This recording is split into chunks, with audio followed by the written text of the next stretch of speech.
አልመኘውም። ለሚጠላኝ ሰው ራሱ እንደዚህ ነገር አልመኘውም። በፍቅር ጉዳይ ለድል አልበቃ ስንስማማ እንጂ የኛ ደስታችን አንጠቀምም በሞገታችን ስትከተይ የራስሽን እውነት አዳክመሽዋል የኔን ሰውነት በመተው መብትሽ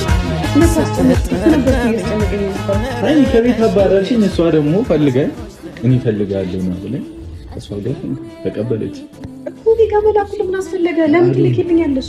እንዲቆርጥልሽ በዚህ አይነት መንገድ ታዲያ በምን ሊቆርጥልሽ?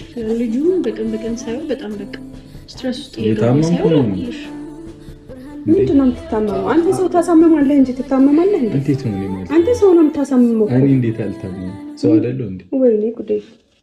አንተ ሰው አይደለም ሃይሚ፣ እኔ ያልገባኝ አሁን ሰው እንደዚህ አይነት ነገር አይጠበቅም። ቪዲዮውን አንቺ ባትልኪላት ጥሩ ነበረ፣ ግን ኦሬዲ ከሆነ በኋላ ደግሞ እኔ ካንቺ ጋር ብለሃትስ ቢሆን አይደለም ብዬሻለሁ።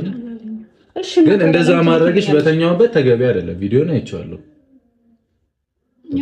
አንቺ የራስሽ ፐርፐስ ካለሽ አዱን ነው፣ ግን ደግሞ ይከብዳል ሃይሚ። አሁን እኔ የራሴን ህይወት ብቀጥል ምንም ችግር የለውም እኮ ቀጥል፣ ግን እኔ ጋር አትላኩልኝ፣ በቃ አትላኩልኝ።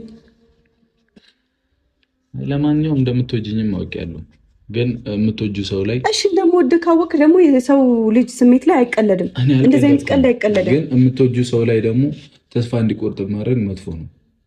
ለወደፊቱ ተማሪበት። ምንድነው ችግሮችን እሺ ብሎ መፍታት። እስኪ መጀመሪያ አንተ ተማር።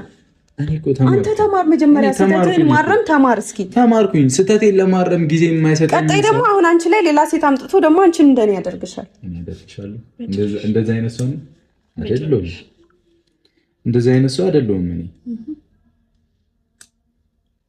ምንድነው ፍላጎታችሁ? እኔ ምንም ፍላጎት የለኝም። ጠራሽኝ፣ ጥራትም አልሽኝ፣ ከኔ ጋር ነበረች፣ አመጣሁልሽ እኮ። ለምን ትልኪልኛለሽ? እሱን ማወቅ ስለፈለኩኝ እንዲቆርጥልሽ ላልሽው ደግሞ እኔ ባይቆርጥልኝ አላስወጣውም አይደለ ከቤት እየወደ